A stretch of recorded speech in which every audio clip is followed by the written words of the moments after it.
gonna give nobody none of my jelly rolls. I wouldn't give you a piece of this cake to save your soul. My mom told me today, before she went away, to be a good boy, she'd bring me a toy. I'm my mama's pride and joy. Now there ain't no use for you to keep on hanging round. I love you, but I've got to let you down. Olá pessoal, sejam bem-vindos a mais um episódio do Castalho Podcast. Meu nome é Og Maciel e eu estou falando aqui de Chapel Hill, North Carolina. Eu sou Eliezer Rezende, falando de Pouso Alegre, sul de Minas. E eu sou o Bruno Rocha, falando aqui de Guarulhos, São Paulo, Brasil. Para esse episódio, nós vamos começar logo dando o pontapé inicial, falando sobre algumas notícias, sobre pacotes e projetos interessantes, que nós achamos interessantes e gostaríamos de compartilhar com vocês. O primeiro que eu quero compartilhar, para vocês que gostam dessas linguagens de documentação, eu vou então indicar para vocês alguns editores online. Eu não sei qual editor que vocês usam, mas se vocês gostam do Emacs, como eu, ou o Vim, como o Eliezer, e... Bruno, você usa Emacs, não é isso? Olha, eu uso Emacs também para algumas coisas, mas eu estou um pouco na interface gráfica. Então eu estou usando um aplicativo para Linux chamado Retext. Retext. E lá você também consegue editar Markdown, RST e outros formatos. Ah, bacana. Então depois vamos botar o link desse aí que eu não conheço não. Mas caso vocês não estejam usando nenhum desses editores ou não queiram usar isso e estão precisando de uma forma bem rápida de escrever alguma coisa usando Restructured Text ou Markdown e você quer ver como é que ele renderiza para ver se o formato está direitinho, a sintaxe está toda bonitinha, então eu vou indicar para vocês. Tem um que chama-se Online Restructured Text Editor. Eu vou botar o link para vocês, vou dar uma olhadinha lá, mas ele é bem bacana porque você escreve todo o texto que você quer criar alguma documentação, alguma coisa assim, e ele vai mostrar para você como é que ele vai renderizando ao vivo e a cores. Então eu achei isso bem bacana, não requer nenhuma instalação, você não tem que instalar nenhum software nem nada, nenhum editor especial, é tudo online. Então isso é uma mão na roda, na minha opinião. E também tem um outro editor online que é para Markdown. Então a sintaxe dele não vai ser exatamente igual a sintaxe do Markdown do GitHub, mas é o mais próximo possível da linguagem do Markdown, vamos dizer, padrão, que todo mundo usa, que foi, acho que foi o Mark Pilgrim que criou, foi isso? Alguém confirma para mim? É exatamente, Mark Pilgrim. Tá, então eu acho que esse editor ele renderiza e obedece às regras e a sintaxe do Markdown o mais próximo possível da versão do Mark Pilgrim. E se chama Stack Edit. E ele é bem bacana também, faz a mesma coisa ao vivo e a cores online e não precisa de instalar nada. E por último, ainda nessa área, às vezes eu preciso gerar tipo uma tabela com alguns dados e a sintaxe para fazer isso é um pouquinho complicado no Markdown. É bem fácil de você complicar ou se embaralhar porque tem muitos caracteres que você tem que colocar. Então tem esse outro site que eu vou compartilhar com vocês no show notes. Você vai lá e ele te permite gerar uma tabela, você põe os seus dados lá e ele vai te dar um output, né, a saída, que vai ser o código exato, a sintaxe exata para você ter uma tabela e com até umas firulazinhas bem bacanas. Então eu uso isso bastante, até mesmo quando eu estou editando o post do nosso podcast, eu uso ele de vez em quando e até mesmo também para outras documentações. Muitas vezes quando eu estou anotando alguma coisa no trabalho, eu uso ou Restructured Text ou Markdown e às vezes eu não estou assim com muita confiança de que a sintaxe é correta, eu uso eles. Então vou indicar todos esses três, vou botar no show notes a informação e eu espero que vocês gostem. Legal, eu tenho só uma correção a fazer. A gente acabou de confirmar que o Mark Pilgrim, que é o criador, mas eu já vim aqui checar, ele é um dos contribuidores da linguagem do Markdown. E só uma nota bem interessante, uma das pessoas que mais contribuíram para o Markdown foi o Aaron Swartz, né? Então o Aaron é um dos caras aí que fez a maior parte da especificação do Markdown. Eu não sabia disso, eu sabia que ele tinha trabalhado no RSS, mas não que ele tinha trabalhado também no Markdown. Muito bacana. Pô, obrigado pela correção. E, se eu não me engano, completou 1 ano recentemente, nessa semana passada, eu acho, que o Aaron Swartz ele suicidou. Foi o aniversário, não sei se é assim que se fala em português, mas seria o aniversário da morte dele. Faz um ano, se eu não me engano, ou tem 2 anos? Eu acho que tem 2 anos, inclusive tem um documentário bem legal, né, que saiu recentemente, que é o The Internet Boy, ou algo assim, que é um documentário que eu assisti já tem um ano, então acho que fez 2 anos, é isso mesmo. Pode crer. E eu sei que tá fugindo um pouco do assunto de Markdown, Restructured Text e tudo mais, mas falando de Aaron Swartz, então vou botar o link desse vídeo, desse documentário aí. Eu não vi, eu gostaria de ver. E eu estava numa palestra de um escritor que chama-se Cory Doctorow, que escreveu muitos livros na área de ciências, tecnologias, assim, ficção e também de ativismo. E ele fez uma palestra muito emocionante sobre Aaron Swartz, porque eles se conheciam. Então, muito bacana. Obrigado pela dica aí, Bruno. Achei legal isso aí. A segunda dica que eu vou compartilhar com vocês, na verdade, não é minha, é do Hel Barba. O Hel Barba, ele sempre está contribuindo lá no nosso show notes, deixando alguns comentários. E quando eu falei para vocês de usar o Tinker para desenvolver aplicativos em Python com uma interface gráfica, ele mencionou uma outra biblioteca que chama-se Kivy, que é uma biblioteca para desenvolvimento de aplicativos com interface gráfica. Aparentemente, baseado na documentação, ele é bem... essa biblioteca é bem específica para aplicativos com interface de multi-touch, né? Então seria talvez assim para um iPad ou esses tablets, até mesmo um telefone. Então eu dei uma pesquisada e eu até descobri que existem vários vídeos no YouTube para te dar um crash course de como que você pode começar a usar esse Kivy para desenvolver alguns aplicativos. Eu achei bem interessante que, como eu tinha mencionado naquele episódio, quando eu comecei a desenvolver interfaces gráficas, na época que eu ainda usava o Linux, eu usava muito o GTK e tinha um aplicativo no GNOME chamado Glade, eu esqueci qual é o nome dele hoje em dia, mas ele permitia você desenvolver uma interface gráfica e uma vez que você distribuía, botava o botão aqui, botava um campo de texto aqui, configurava toda a interface gráfica da forma que você queria que ela ficasse, você então exportava isso para um formato XML. E aí, através do GTK, você tinha uma forma de fazer um bind no seu código, e com esse XML, ele então fazia com que a interface fosse renderizada da mesma forma que você tinha colocada no XML.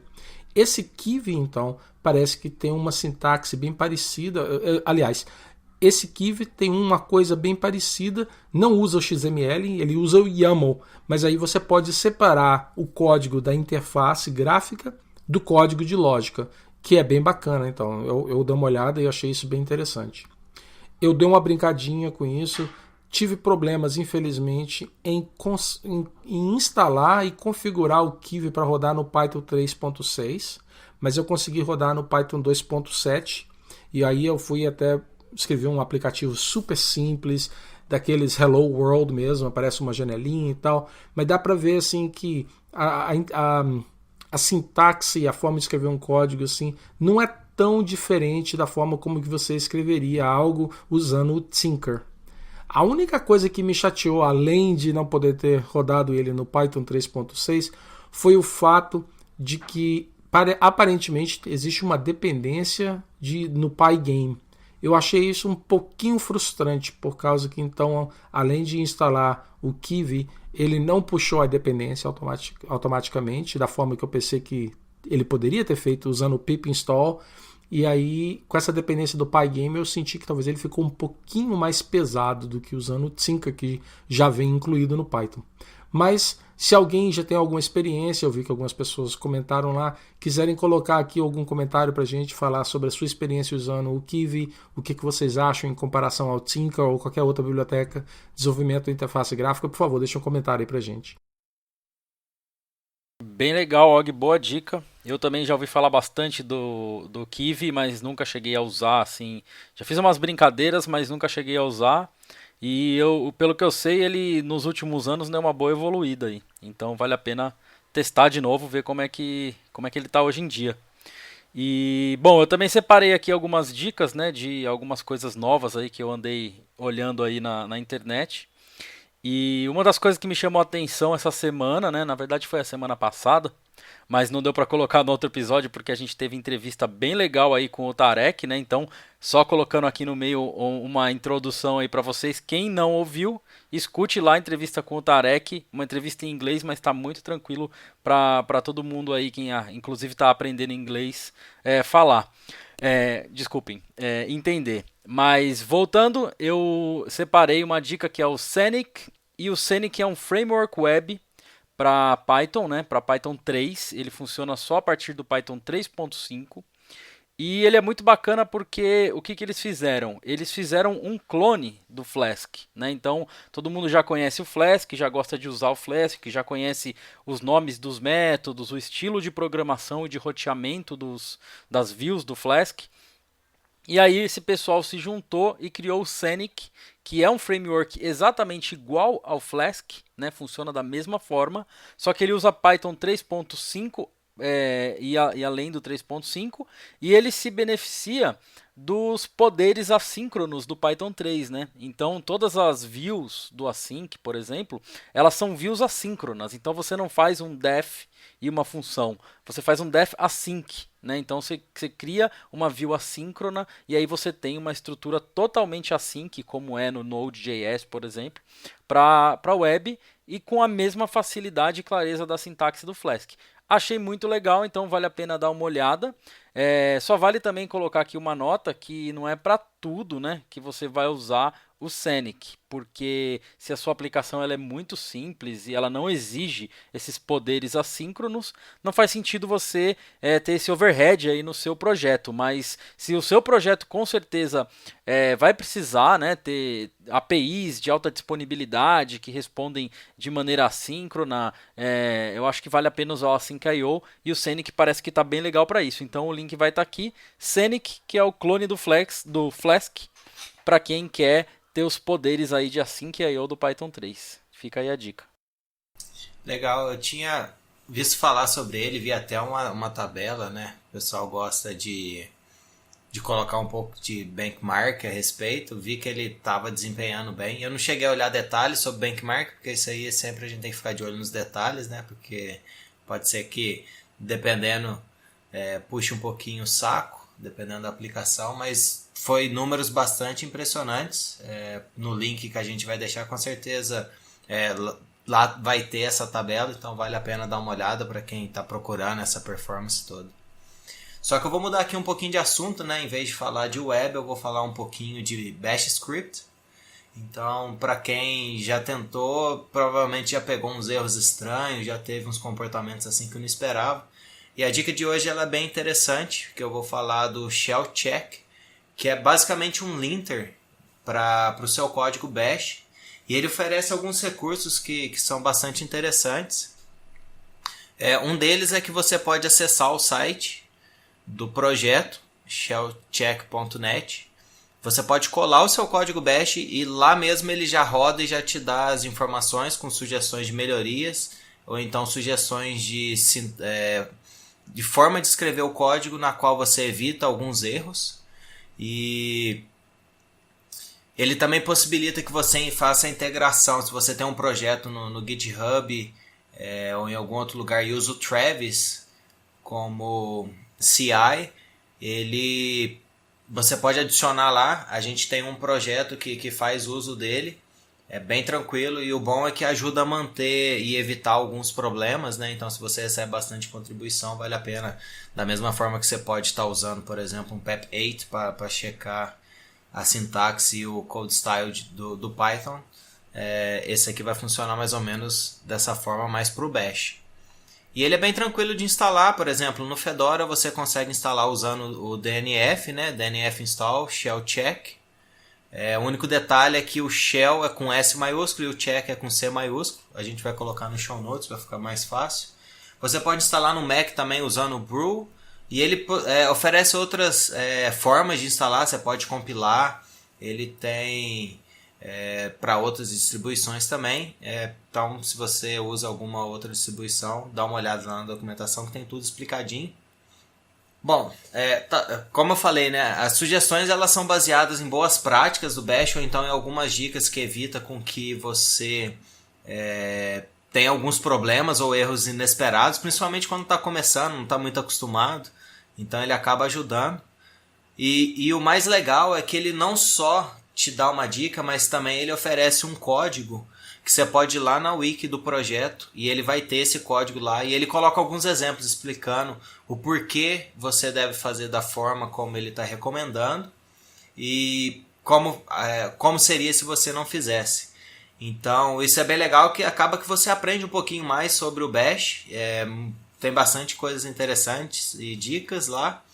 E outra coisa também, para você que está começando, mesmo que não vá usar o Shell Check, no README do projeto ele tem uma galeria de bad code, ou seja, de código não legal assim de se utilizar. Então, dando uma olhadinha lá vai acabar que te ajuda a conhecer um pouquinho mais e aprender e evitar alguns problemas que você possa enfrentar aí se estiver aprendendo um pouquinho mais sobre Bash. Outra coisa que é bacana também, se você usa algum plugin, né, para verificar a sintaxe no seu editor, por exemplo, no Vim, ele integra automaticamente com o Syntastic, que é um plugin para poder verificar o código, né? O Syntastic ele funciona para várias linguagens e se caso você instalar o Shell Check e já tiver o Syntastic configurado, automaticamente ele já vai rodar isso quando você tiver um arquivo .sh. Então isso aí foi bem bacana. No Emacs ele oferece a integração através do plugin chamado FlyCheck. Eu não sei dizer se precisa configurar ou não, porque eu não uso o Emacs, mas deve ser, se precisar de alguma configuração, deve ser bem tranquilo. E além disso, ele oferece para outros editores também. Ele já tem um plugin, se integra automaticamente com o plugin do Atom e do Sublime. E ele oferece alguns tipos de saída, que se caso o seu editor não suportar, você pode talvez contribuir com o projeto do seu editor e criar um plugin. Então é uma dica bastante interessante e muitas vezes ajuda a evitar muitas dores de cabeça, principalmente quando você está aprendendo Bash. Gostei bastante dessa dica aí, porque eu às vezes passo horas tentando debugar código em Bash. Esses dias mesmo eu fui trabalhar fazendo uns targets lá para o Makefile, criei uns scripts em Bash e foram horas ali debugando erros porque estava utilizando, por exemplo, comparação que não devia. Então isso aí é uma mão na roda. Isso me lembrou uma coisa interessante. A gente entrevistou o Kenneth Wright, né? E o Kenneth comentou na entrevista dele que ele gosta de Python, né? Porque Python é fácil. Mas tem muitas vezes que ele gosta de se sentir programando de verdade. E aí nessas horas ele vai mexer em Shell, porque Shell é difícil pra caramba. E aí na hora que ele tá programando em Shell, ele sente-se realmente um programador, né? Porque Python, pra ele não tem graça, porque Python é tudo muito fácil. E aí isso aí me lembrou, né? O Shell Check talvez ajude aí a tornar o Shell um pouquinho mais fácil, né? Quem sabe? Bom, tenho mais coisas aqui também para falar. Uma coisa interessante aqui para dar dica para vocês rapidinho é um projeto chamado Calliope Project.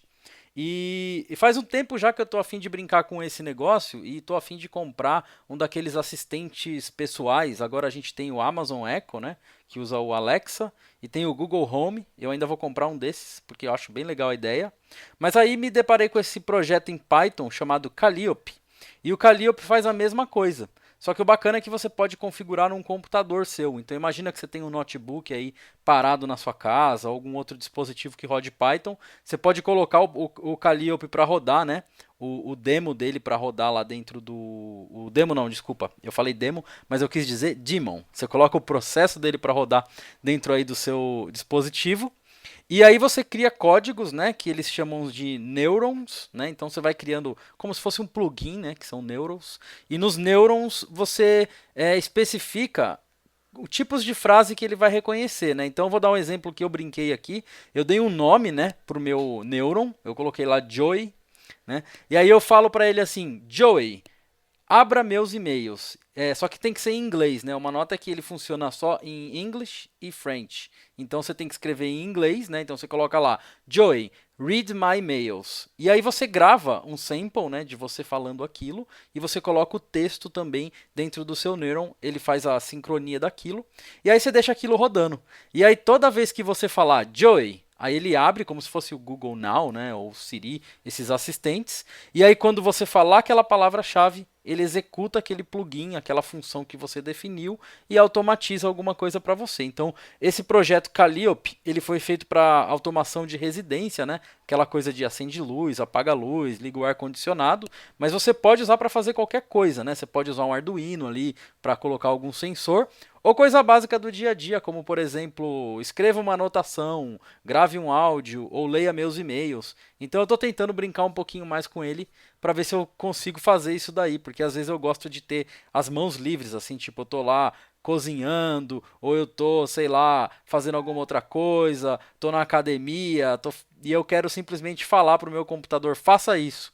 E esse é um projeto legal para dar uma brincada. Calliope Project, se vocês brincarem com isso, não deixa de comentar aí pra gente se tiveram algum sucesso, né, com esse assistente pessoal. Então esse Calliope aí, ele vem sem o NSA, né, o departamento americano embutido, não é isso? Você tem acesso ao código-fonte, né? Então você pode ir lá e fuçar. Eu não tive essa neura, né? Eu não fui lá ver se tinha algum backdoor lá, fazendo um post para alguma API desconhecida. Eu sei que ele usa algumas APIs lá para fazer reconhecimento de voz e tudo. Então eu não sei se a gente tem essa brecha, mas vale a pena dar uma olhada, né? Boa dica aí, eu vou pesquisar isso. Esse projeto aí me fez lembrar que eu tenho um Raspberry Pi parado aqui em casa e talvez seja uma boa oportunidade de tirar um pouquinho a teia de aranha, né? Como é escrito em Python, pode ser que funcione tranquilo lá no Raspberry. Vou ver se eu consigo brincar com isso. Não prometo muito, porque quando eu comprei o Raspberry era para brincar e ele tá parado. Então vamos ver, quem sabe ressuscita aí. Bom, eu vou continuar um pouquinho na pegada aí de ajuda, mas agora no sentido do projeto em si. A gente falou um pouquinho da sintaxe lá, né, em Bash.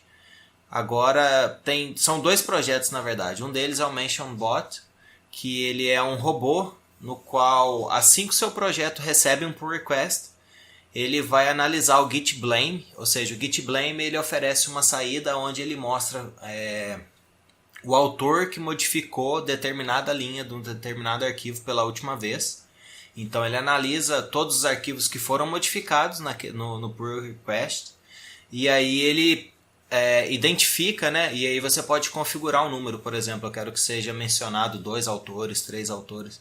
Então ele vai mencionar os autores e isso aí vai facilitar, ou seja, ele vai direcionar aquele pull request para pessoas que seriam as mais capacitadas para poder fazer o review, uma vez que foram elas que mexeram naqueles arquivos ou naquelas linhas pela última vez.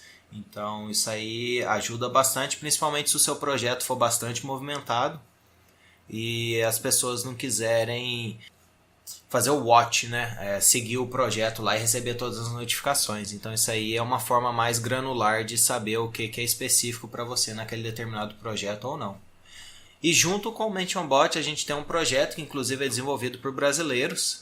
Ele é chamado Cinnamon, e o Cinnamon ele trabalha do outro lado, ou seja, do issues. Então isso aí é um passo antes, né, de se ter os pull requests.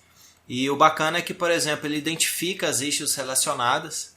Então se alguém abrir um issue e já tiveram algumas relacionadas àquilo, ele faz o link. Então isso aí ajuda a facilitar, talvez até na solução. Aí ele também comenta e sugere qual seria a melhor pessoa, nesse caso, para analisar a issue específica. Então, acaba que se você utilizar os dois ao mesmo tempo, você está completo. Você sabe as melhores pessoas para trabalhar num determinado pull request e as melhores pessoas para trabalhar num determinado issue. Então, são dois projetos bacanas. A gente vai deixar o link, como sempre. E o mais interessante é que um deles é desenvolvido por brasileiros.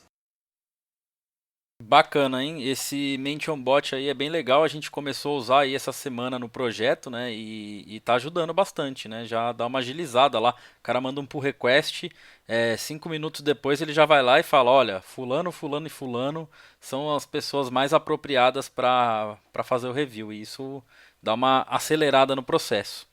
Tem uma última dica minha aqui, que é Na verdade, assim, eu gostei muito quando eu achei, porque eu sempre fiquei nesse paradigma. Porque quando a gente trabalha com configuração num projeto, ou a gente usa o famoso arquivo .ini, né? Que aí a gente faz o parse lá, tem biblioteca nativa do Python para fazer o parse do .ini e ler o config dali. Ou a gente, quando precisa de formatos de dados um pouco mais avançados, né, já que o .ini ele é um pouco limitado, né, o .ini você não consegue especificar, por exemplo, listas, dicionários, coisas muito tipos de dados muito complexos. E aí, quando você não vai para o .ini, você acaba querendo ir para o YAML, né? Que o YAML é um formato muito rico, você consegue fazer muita coisa. No YAML você consegue fazer herança, você consegue especificar tipos, por exemplo, do Python, né? Você chama lá, coloca a exclamação Python e você chama uma classe do Python, ou seja, o YAML é muito rico. Então a gente fica entre dois mundos, ou a gente usa o ini, que ele é muito leve, rápido e não tem muito recurso, ou a gente usa o YAML, que tem um monte de recurso, só que é meio pesado, né? Quanto maior o seu YAML vai ficando, mais demorado é para fazer o parse dele. E aí tem um cara que se chama Tom, né? E o Tom, ele criou o 2ML, né? Então eu não sei a pronúncia correta, mas é TOML. E a ideia dele foi o seguinte: eu quero uma linguagem para marcação de arquivos, de configuração, mas que seja tão simples quanto o .ini e tão poderosa quanto o YAML. Só que ela fica ali no meio, né? Ela não é tão poderosa quanto o YAML e também não é tão simples quanto o ini. É uma linguagem de marcação para configuração que te entrega aquilo que você precisa. Então a sintaxe é exatamente igual das seções ali do arquivo ini, só que ali dentro você consegue fazer listas, dicionários, tuplas, listas encadeadas e aí por aí vai. E eu gostei bastante, né? Inclusive o nome é Tom porque é Tom's Obvious Minimal Language, né? Então é bem legal. Você inclusive pode pegar um arquivo ini que você já tem e simplesmente mudar a extensão dele para .2ml. E aí lá no seu arquivo, no seu programa, você lê usando a biblioteca de Python, né, que já existe para o TOML. E aí você já tem o arquivo YAML padrão, já é compatível. E aí agora, a partir daí, você começa a deixar ele um pouco mais complexo. E aí eu achei muito legal. Então a gente já sabe que se o seu projeto tem um esquema de configuração realmente simples, vai para o ini, porque ele é leve. Começou a precisar de coisas um pouco mais complexas, tipos de dados diferentes, vai para o TOML. Agora, se você quiser realmente algo realmente poderoso em termos de configuração, estrutura de dados, aí você vai para o YAML e aí a gente tem essas três opções aí que são bem bacanas. Vale citar que o TOML já é usado por várias empresas, inclusive o Jekyll, que é um desses geradores de site estático, o próprio GitHub, tem várias empresas já usando, então é um negócio que já está estabelecido. E fica aí a dica para quem não conhecia. Fala, ouvintes do Castalho Podcast. Olá, Og, Eliezer, Bruno. Obrigado por ceder esse espaço pra gente aparecer aqui. Nós somos do Hackencast. Eu, Magnum. Eu, Jorge Costa, o homem dos meus apelidos que nunca colam. Eu, Ricardo Gripado Highlander. Nós fomos convidados aqui para falar de alguns livros que a gente tem lido recentemente, só que como nós somos três, a gente acabou tentando decidir quem ia vir aqui falar. Então a gente passou algumas horas no embate fervoroso de pedra, papel, tesoura, lagarto, Spock, só que infelizmente depois de 2 horas, quase 3 horas, a gente continuou em empate. Todo mundo só botava o Spock. Então a gente resolveu vir todo mundo aqui falar, em vez de livros, a gente resolveu cada um falar de algum conto. Textos literários mais curtos, né? Que é assim, todo mundo poderia falar e a gente não ocupa muito o espaço do Castalho. Quem quer começar? Normalmente quem pergunta começa. Então tá, então eu vou começar. Pegando um pouco a onda de um episódio do Castalho em que o Og falou de alguns livros que ele estava lendo, do H.P. Lovecraft, eu resolvi trazer aqui um conto um pouco mais nessa temática. Eu pensei em trazer a versão brasileira do Lovecraft. Pra mim é Álvares de Azevedo. Pensei em trazer o livro do Macário ou Noites na Taverna, que eu recomendo muito que vocês leiam também, pra quem gosta desse estilo literário. Mas como eu li esses livros tem muito tempo, eu poderia fazer um comentário um pouco distorcido pela minha vaga lembrança. Eu preferi pegar um livro que eu li recentemente, que é o Eu Sou a Lenda. Ele é um livro curto de aproximadamente 160 páginas e com certeza todo mundo já viu o filme, né, que teve a adaptação do livro. Aquela porcaria, porque se você leu o livro, você vai ficar muito chateado com Will Smith e com todo mundo de Hollywood. Então, mas eu não vou tentar não pegar muito nesse ponto. O que eu queria falar do livro é que ele é uma mistura de ficção científica com horror. Ele é extremamente conciso, bem escrito e muito envolvente, porque ele funciona tipo como um thriller. Você fica o tempo inteiro ansioso. Uma outra forma de escrever ele, e é um dos motivos dele ter me cativado tanto, é que ele é uma versão de terror do Robinson Crusoe, digamos assim.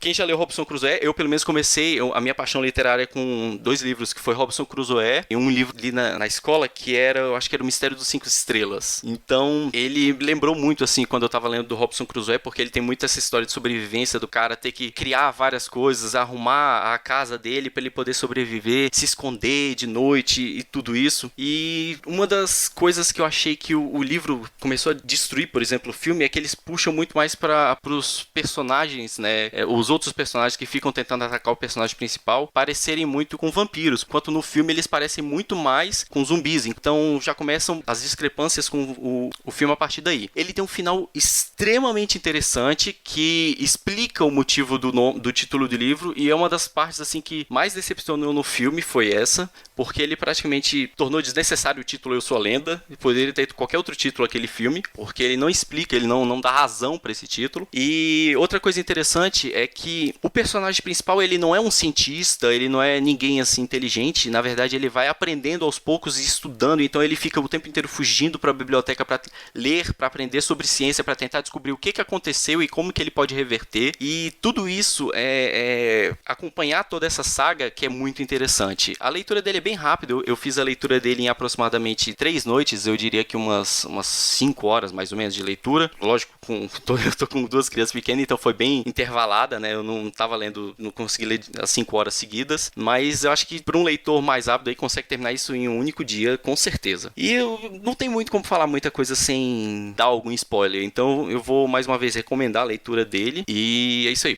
Eu vou fazer a resenha aqui de um conto, ao contrário do Magno, vai ser um texto menor, mas nem por isso menos importante. E tudo que eu tenho a dizer é que eu não tenho dados suficientes para uma resenha significativa, apenas leio um conto.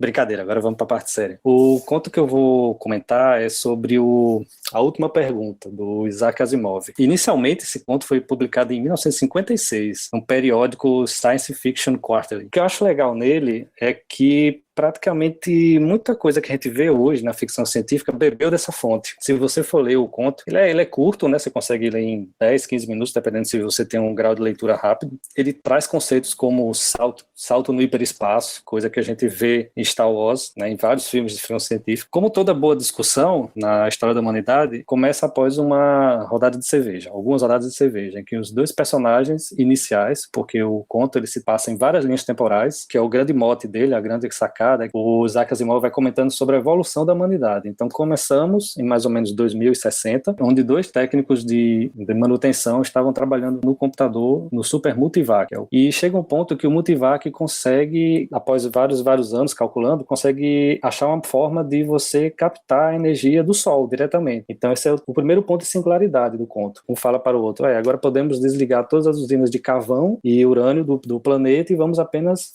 usar a energia solar diretamente. E isso foi um marco, né? Quando se tem energia de sobra, a gente pode fazer o que a imaginação é o limite. E a partir desse momento, a humanidade começou a ter um salto evolutivo muito grande. E algum tempo depois, esses técnicos, após a sua grande discussão, após tomar umas doses de cerveja, um pergunta para o outro, nem tão de brincadeira, claro. Ele fica preocupado porque ele pensa, estamos obtendo nossa energia infinita a partir do Sol. E quando o Sol acabar, o que vai acontecer? Jorge, eu conheço a história, certo? Tem inclusive o final, mas eu nunca li o conto. Certo? Por que eu tenho que ler o conto mesmo sabendo o final? Pra poder contar pros amigos dizendo que você leu, em vez de só se passar por pseudo-intelectual. Ué, mas eu posso dizer que eu li. Isso é uma ideia. Mas eu posso dizer que eu li sem ter lido, já que eu sei os pontos principais. Mas você pode ler porque ele é um tratado, além de tratado científico, e filosófico também. Ele questiona muito a questão da finitude, né? Fazendo um comparativo com a entropia do universo. Porque num sistema, a entropia sempre tende a aumentar. Ou seja, a energia vai sendo gasta, e no final você não tem mais como gerar mais energia naquele sistema. Vai tudo acabar, vai tudo esfriar. É uma das analogias que ele faz. Eu Além nunca disso... entendi essa merda de entropia, velho. Sempre... Pois é, cara, isso é muito complicado. Pior é que entropia não é só isso. Entropia é uma porrada de coisa, né? Entropia é variação, entropia é ruído, entropia é perda calórica entre conversão de energia. Entropia pode ser várias coisas. Nesse caso específico do conto, do Asimov, ele se limita à questão da entropia termodinâmica, porque a preocupação deles era o que aconteceria depois que o Sol, a fonte principal de energia naquele momento, se extinguisse. O que é que eles iriam fazer? Será que eu teria como reconstruir o Sol novamente? Em outras palavras, pode a entropia ser revertida? Essa é a grande pergunta do conto, né? E um dos técnicos, ele fala para o outro, porque você não pergunta para o Multivac, ele vai te dar uma resposta, afinal ele já conseguiu nos explicar como extrair essa energia. E o Multivac, após alguns minutos de processamento, dá uma resposta assim clássica que já no início da minha resenha eu comentei, né? Que ele diz que não tem dados suficientes para a resposta significativa. E nesse primeiro momento, onde ele dá essa resposta insatisfatória, há um salto temporal. E aí o Asimov ele começa a contar vários centenas de anos no futuro, onde o Multivac já evoluiu tanto que já é possível, já construíram estações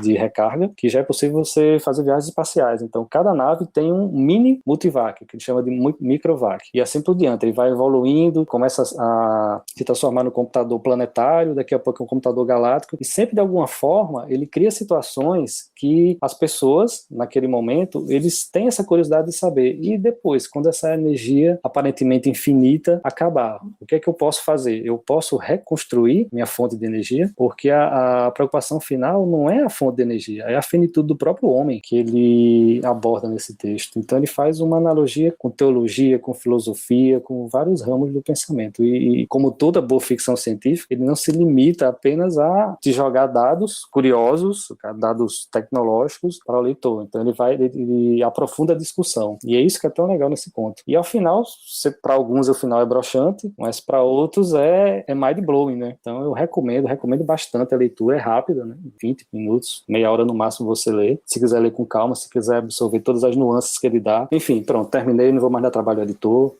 Posso falar do meu então? Vai lá. Beleza, o meu conto vai ser bem mais rápido até, porque ele é até menor do que o conto da última pergunta, que foi o que o Jorge passou. E eu escolhi esse conto justamente porque ele tem um relacionamento, pelo menos no título, com o conto que o Jorge apresentou, né? E eu tô apresentando o conto A Última Resposta. Apesar de que eles não têm nenhum relacionamento direto entre eles, eu acredito que nem acontecem no mesmo universo. O Asimov tinha você vai ficar frustrado em ambos, né? Exato.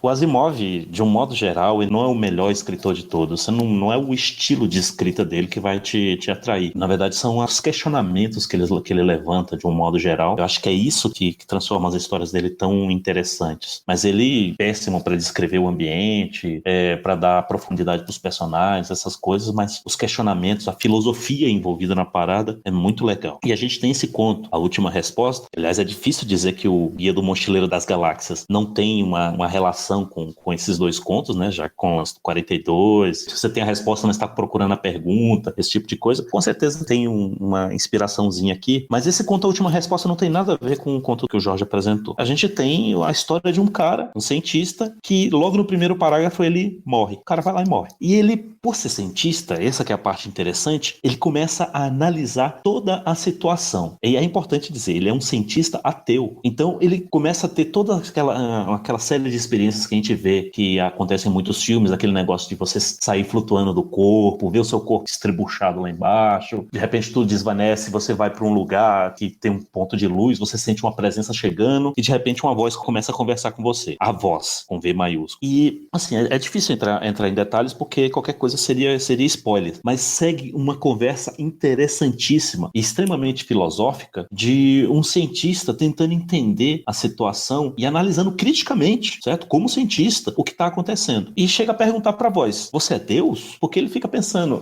inclusive ele usa sarcasmo consigo mesmo. Quando ele para de ver o corpo dele e tudo desvanece, ele vai para um outro lugar, ele fica pensando assim, puxa, será que não tinha que ter alguém aqui para me receber? Um anjo, alguma coisa? E ele fica com esses questionamentos internos que é interessantíssimo. E durante toda essa conversa, eles vão começando a tocar em pontos, inclusive religiosos. Vocês leram o conto A Última Pergunta, vocês vão ver que tem um cunho religioso, sobretudo lá no final. Se eu não me engano, o Isaac Asimov era ateu também, mas eu posso estar enganado nessa questão. Mas ele toca nesses pontos, certo? Na questão da religiosidade e tudo mais, e não tem como escapar nesse conto a última resposta também, em que, de um modo muito específico, alguém que morreu, que está tomando contato com uma espécie de criador, mas que não é nada do que ele estava esperando. Mas é um criador onipotente, onisciente, e que inclusive faz uma brincadeira com uma espécie de um trecho da Bíblia até, que quando o cientista Murray Templeton morreu aos 45 anos, eu tô chegando lá, ele começa a questionar o cara sobre a voz, né? Sobre o que ela é, e a voz fala que não tem como explicar para ele o que ela é. A única coisa que ela pode dizer é que eu sou. Eu não sou expert em Bíblia nem nada disso, mas se eu não me engano tem passagens parecidas na Bíblia, em que eu acho que Moisés ou algum dos grandes patriarcas lá pergunta para Deus, pro Deus de 4 consoantes lá, o que ele é, quem ele é, e a única coisa que ele fala, eu sou. Muito parecido com o que ele colocou no conto, até como referência e tal. Se eu não me engano, a sonoridade da expressão eu sou seria algo como Yahvé, que acabou virando Javé para os católicos, ou Jeová para os protestantes e para o Indiana Jones. Aliás, Jeová é com I. Mas o que vale mesmo é o Deus polinésio, todo mundo sabe dele. Pois é, certo. Vai saber, né? Mas sempre, nunca pode esquecer que Jeová é com I, senão você vai se lascar. Aí tem todo esse questionamento, e a gente acaba chegando a questionamentos também mega interessantes sobre finitude, como também no conto que o Jorge apresentou, mas finitude do seu corpo, mas a infinitude da sua alma, entre aspas, ou seja lá como você vai chamar essa sua existência, e continua depois depois que você sai do seu corpo. Porque é muito fácil você chegar para a pessoa e falar, quanto tempo você quer viver? 100 anos? 200? 500? 1000? Eu acho que 1000 anos é fácil a gente chegar que algumas pessoas falem nisso, mas isso é muito menos do que o infinito, que é o que se propõe no conto. Então, em algum momento você vai cansar, em algum momento você vai pedir arrego. O Murray já está numa situação em que ele não pode mais. Ele até fala assim, mas e se eu desistir de viver, entre aspas? Aí a voz chega e fala, não, eu simplesmente te reconstruir e você continua. E se eu quiser tentar te destruir, sei lá, tudo bem, você pode ficar aí tentando, vai pensando aí, entendeu? E ele fica nesse dilema porque ele não fala isso diretamente, mas parece que para você dar sentido à vida, ela tem que ter um fim. E é mais ou menos esse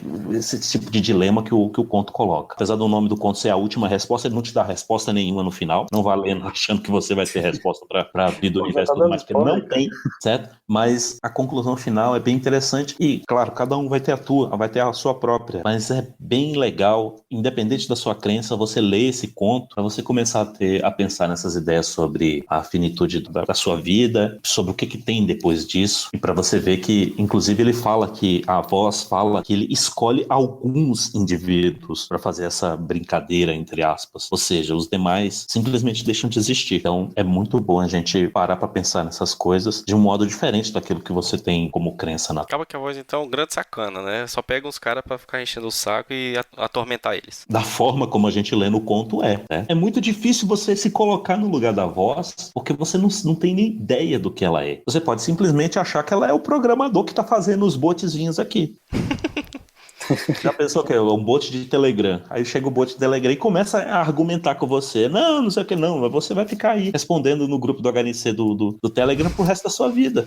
Mas eu vou tentar me desinstalar. Pode tentar. Eu instalo você de novo. Eu instalo você de novo, entendeu? É sempre essa extrapolação. E, cara, você pode... Isso me faz um link agora com o Doutor Estranho, né, cara? Olha só que interessante pra quem assistiu o filme. Olha aí. É interessante mesmo. Então, era só isso que eu tinha pra falar mesmo, mas leiam, certo? Não leiam com muita pressa, não, porque o conto é super curto, 10, 15 minutos você lê, mas o tempo que você fica pensando depois sobre o que está sendo apresentado, isso aí eu já não te garanto que vai ser rápido. Eu só espero que essa voz aí não personifique o Sérgio Malandro. Imagina uma eternidade de glu-glu iê.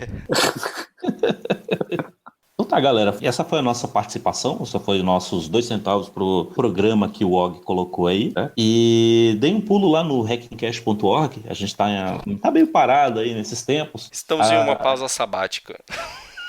Exatamente. Não tá saindo muito episódio do podcast, mas a gente tá muito ativo lá principalmente no nosso grupo do Telegram, telegram.me/hackencast. Lá tem uma galera muito maneira, a gente já brinca que lá é o nosso produto principal, o podcast é brinde. Tem um pulo lá que vai ser muito maneiro.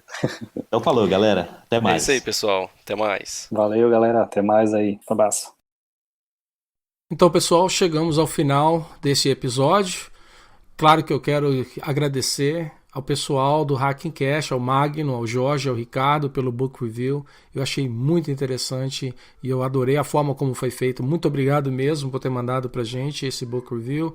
E como vocês mesmos mencionaram, eu convido todo mundo a dar um pulo lá, deixa um comentário e vamos ver se a gente consegue fazer o pessoal botar mais alguns episódios aí pra gente escutar mais. Também quero aproveitar e agradecer a todo o pessoal lá no Telegram, no canal do Hacking Cash e do Open Cash. O pessoal apoia bastante o nosso podcast e promoveram muito o último episódio. Então, muito obrigado mesmo a todo mundo que participou lá desses canais e promoveram esse último episódio. Bom, e como não poderia faltar aqui nos agradecimentos, né? A gente gostaria de agradecer um dos nossos ouvintes, o Brian Brito. Ele mandou um pull request no projeto que a gente tem lá para poder... que a gente convidou, né, o pessoal a colaborar. Então ele fez um parser onde retorna os episódios e as datas, analisando o histórico do podcast. Então foi bem bacana. Eu deixei uns comentários para ele lá com algumas sugestões, ele corrigiu. Então acabou que o que a gente tinha prometido, né, da experiência de mandar um pull request, essa coisa toda de review, já aconteceu no primeiro pull request. Então isso foi bem bacana. Obrigado, Brian, por ter mandado. Bom, é isso aí, pessoal. Até o próximo episódio. Um abraço. Abraço. Até o próximo.